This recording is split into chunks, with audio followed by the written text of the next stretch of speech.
Le ministère de la guérison par Ellen White. Chapitre 21. L'hygiène chez les Israélites.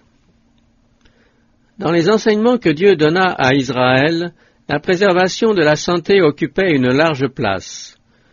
Sorti de l'esclavage avec des habitudes de malpropreté et ignorant l'hygiène, ce peuple fut soumis à une discipline très rigoureuse avant d'entrer en Canaan. Les principes de la santé lui furent enseignés et les lois sanitaires prescrites. Mesures préventives. La distinction entre les choses pures et impures n'était pas observée dans le rituel religieux seulement, mais aussi dans les multiples devoirs de la vie quotidienne. Tous ceux qui entraient en contact avec des maladies contagieuses ou infectieuses étaient isolés du camp et ne pouvaient y retourner qu'après un lavage à fond de leur personne et de leurs vêtements.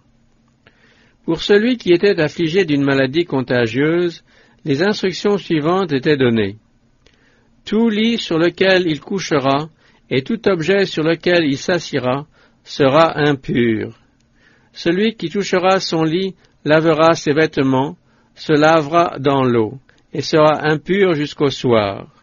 Celui qui s'assiera sur l'objet sur lequel il s'est assis lavera ses vêtements, se lavera dans l'eau, et sera impur jusqu'au soir. Celui qui touchera sa chair lavera ses vêtements, se lavera dans l'eau, et sera impur jusqu'au soir.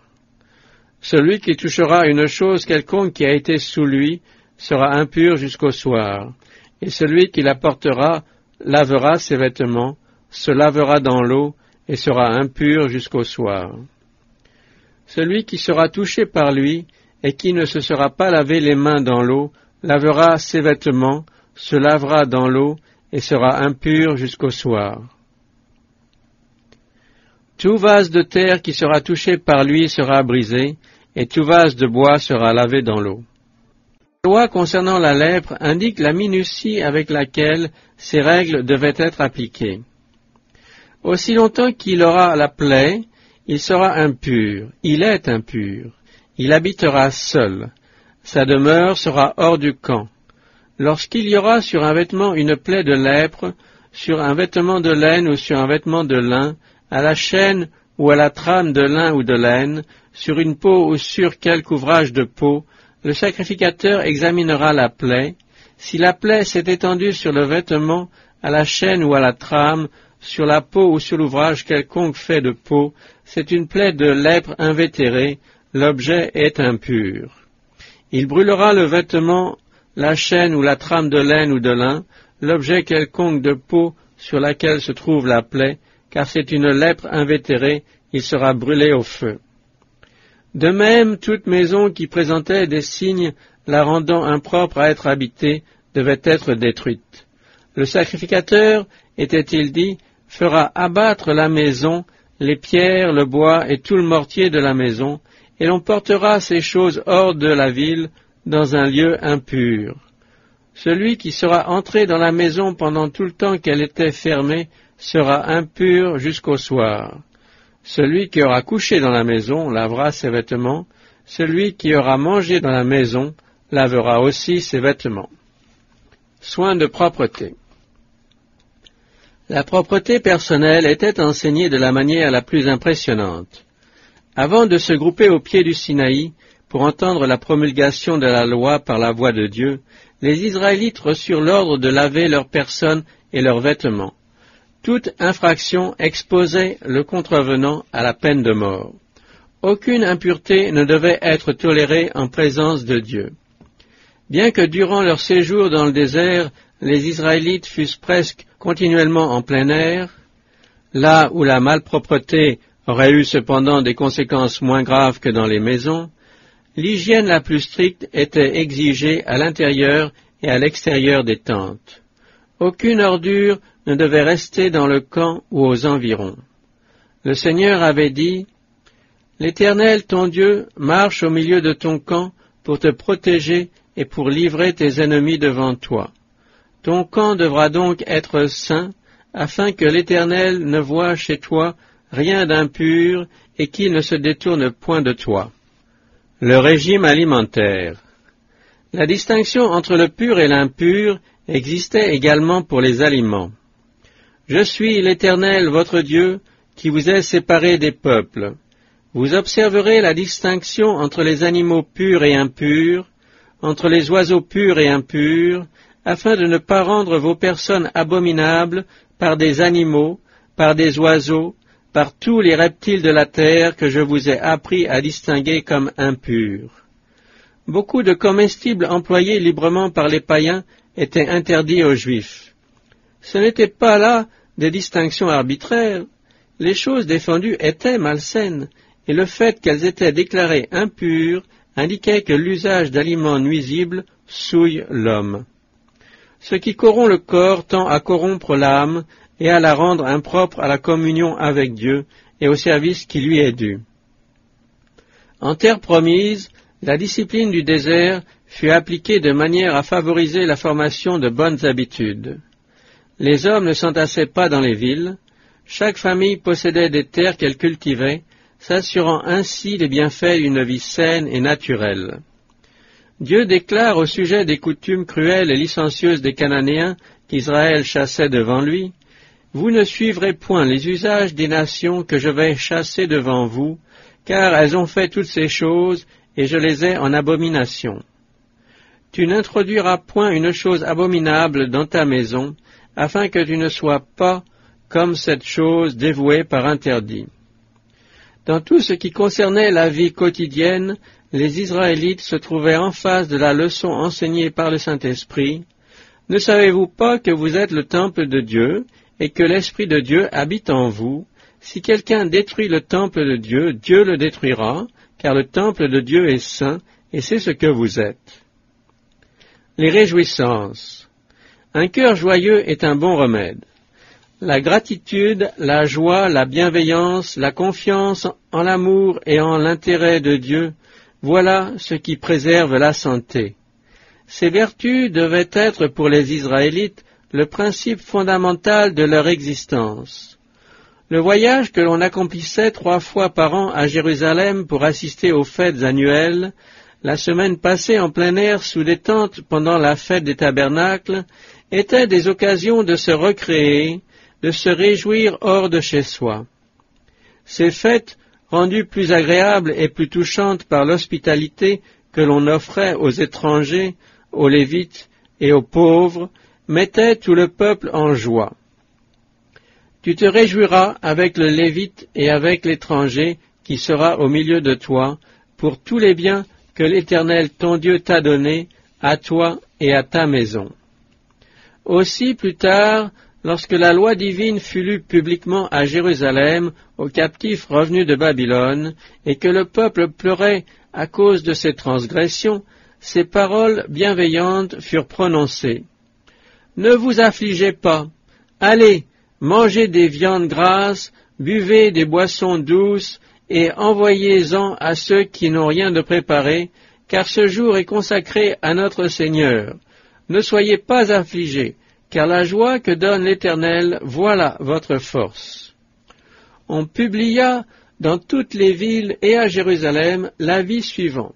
« Allez à la montagne et rapportez-en des rameaux d'oliviers cultivés et d'oliviers sauvages, des rameaux de myrte, des rameaux de palmiers et des rameaux d'arbres touffus pour faire des tentes, ainsi que cela est prescrit. » Alors le peuple étant sorti, rapporta des rameaux. Ils se firent des tentes sur les toits de leurs maisons, dans leurs cours, dans les parvis de la maison de Dieu, sur la place de la porte des eaux et sur la place de la porte d'Éphraïm. L'assemblée tout entière, tous ceux qui étaient revenus de la captivité, ayant fait des tentes, habitèrent dans ces tentes.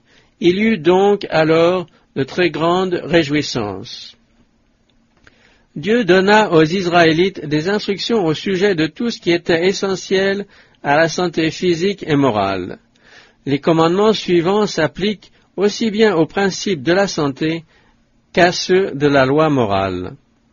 Ces commandements que je te donne aujourd'hui seront dans ton cœur. Tu les inculqueras à tes enfants, et tu en parleras quand tu seras dans ta maison, quand tu iras en voyage, quand tu te coucheras et quand tu te lèveras.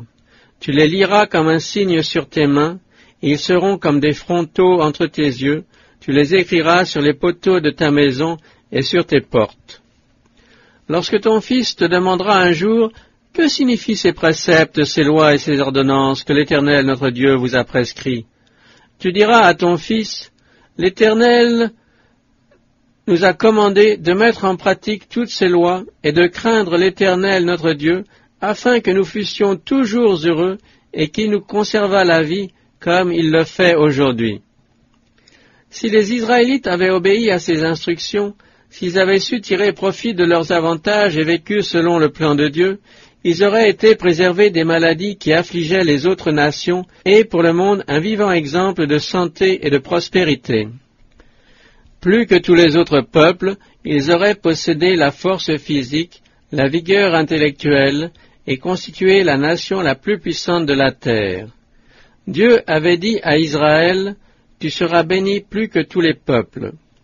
Et aujourd'hui l'Éternel t'a fait promettre que tu seras un peuple qui lui appartiendra, comme il te l'a dit, et que tu observeras tous ses commandements, afin qu'il te donne sur toutes les nations qu'il a créées la supériorité en gloire, en renom et en magnificence, et afin que tu sois un peuple saint pour l'Éternel ton Dieu, comme il te l'a dit. Voici toutes les bénédictions qui se répandront sur toi et qui seront ton partage lorsque tu obéiras à la voix de l'Éternel ton Dieu. Tu seras béni dans la ville et tu seras béni dans les champs. Le fruit de tes entrailles, le fruit de ton sol, le fruit de tes troupeaux, les portées de ton gros et de ton menu bétail, toutes ces choses seront bénies. Ta corbeille et ta huche seront bénies. Tu seras béni à ton arrivée et tu seras béni à ton départ. L'Éternel ordonnera à la bénédiction d'être avec toi dans tes greniers et dans toutes tes entreprises. Il te bénira dans le pays que l'Éternel ton Dieu te donne. Tu seras pour l'Éternel un peuple saint, comme il te l'a juré, lorsque tu observeras les commandements de l'Éternel ton Dieu et que tu marcheras dans ses voies.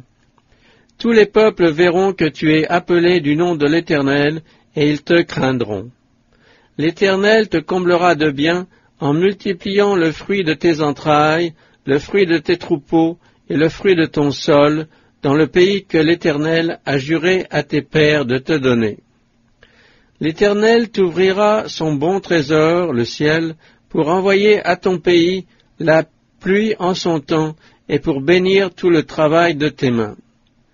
L'Éternel fera de toi la tête et non la queue, tu seras toujours en haut et tu ne seras jamais en bas lorsque tu obéiras aux commandements de l'Éternel ton Dieu que je te prescris aujourd'hui lorsque tu les observeras et les mettras en pratique. Les directives suivantes furent données à Aaron le grand prêtre et à ses fils. Vous bénirez ainsi les enfants d'Israël, vous leur direz que l'Éternel te bénisse et qu'il te garde, que l'Éternel fasse luire sa face sur toi et qu'il t'accorde sa grâce, que l'Éternel tourne sa face vers toi et qu'il te donne la paix. C'est ainsi qu'ils mettront mon nom sur les enfants d'Israël et je les bénirai.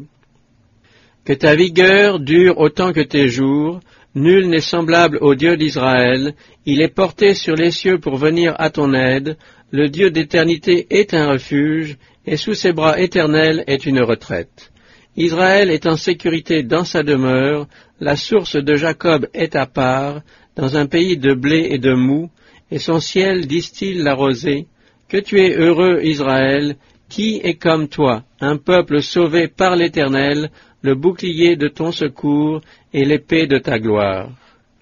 Les Israélites ne se conformèrent pas au plan divin et se privèrent ainsi de grandes bénédictions. Toutefois, Joseph et Daniel, Moïse et Élisée et beaucoup d'autres nous offrent de nobles exemples d'obéissance au Seigneur. Une telle fidélité peut produire aujourd'hui les mêmes résultats.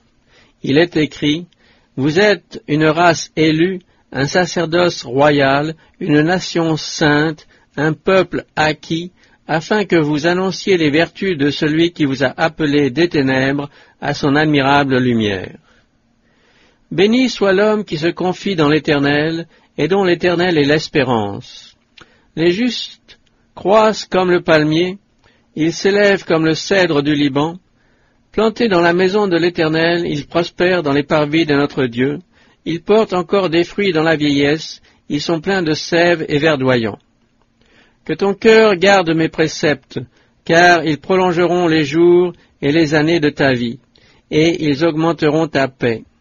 Alors tu marcheras avec assurance dans ton chemin, et ton pied ne heurtera pas. Si tu te couches, tu seras sans crainte, et quand tu seras couché, ton sommeil sera doux. Ne redoute ni une terreur soudaine, ni une attaque de la part des méchants, car l'Éternel sera ton assurance, il préservera ton pied de toute embûche.